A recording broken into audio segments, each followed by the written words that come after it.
School পড়ুয়া এক ছাত্রের মোবাইল হতে তার ব্যক্তিগত তথ্য, ছবি এবং টাকা পয়সা চুরির চেষ্টা করা হয়। তাকে অনলাইনে বৃত্তির প্রলোভন দেখিয়ে এক ব্যক্তি তার সকল ব্যক্তিগত তথ্য এমনকি তার পরিবারের সদস্যদের ব্যক্তিগত তথ্য হাতিয়ে নেওয়ার চেষ্টা করে। কিন্তু বুদ্ধিমান বন্ধুর সহায়তায় সে প্রতারণা থেকে রক্ষা পায়। তারা পরবর্তীতে প্রতারককে আইনের আওতায় আনতে সাহায্য করে। এমনই ঘটনা নিয়ে এই নাটকের গল্প এগিয়েছে। কিভাবে ছাত্রের বন্ধু তাকে বিপদ থেকে রক্ষা করে, তাই দৃশ্য অনুযায়ী বর্ণিত হয়েছে।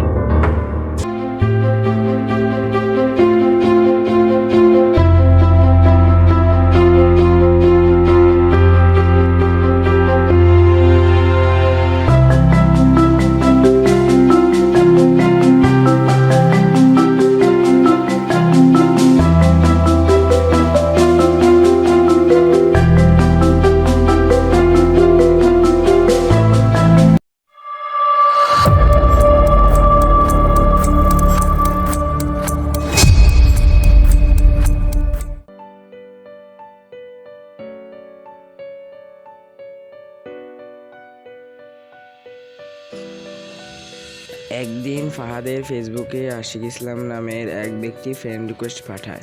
উক্ত ব্যক্তির প্রোফাইলে লেখা ছিল সে একজন শিক্ষা অফিসার। ফাহাদ যাচাই না করে তার রিকোয়েস্ট গ্রহণ করে। তারপর তাদের মাঝের কথোপকথন। আসসালামু আলাইকুম, আমার নাম আশিক ইসলাম। আমি বাংলাদেশে তোমাদের যে উপজেলার শিক্ষা অফিসার হিসাবে কর্মরত আছি। সরকার কর্তৃক একটি বিশেষ বৃত্তি দেওয়া হয়েছে। আমি তার যাচাই বাছাই করার জন্য শিক্ষার্থীদের সাথে যোগাযোগ করছি। তুমি কি উক্ত বৃত্তিটি পেতে আগ্রহী? জি অবশ্যই, একটি বৃত্তি পেলে আমার অনেক সুবিধা হবে, কিন্তু স্কুল থেকে তেমন কোনো বৃত্তি নোটিশ দেয়নি। আসলে বৃত্তিটি একটি বিশেষ বৃত্তি। আমার মতো শিক্ষা অফিসারদের কাছে বৃত্তি দেওয়ার দায়িত্ব দেওয়া হয়েছে, তাই স্কুল কর্তৃপক্ষ আগত নয়। আচ্ছা, আমি কিভাবে আবেদন করতে পারি বৃত্তির জন্য?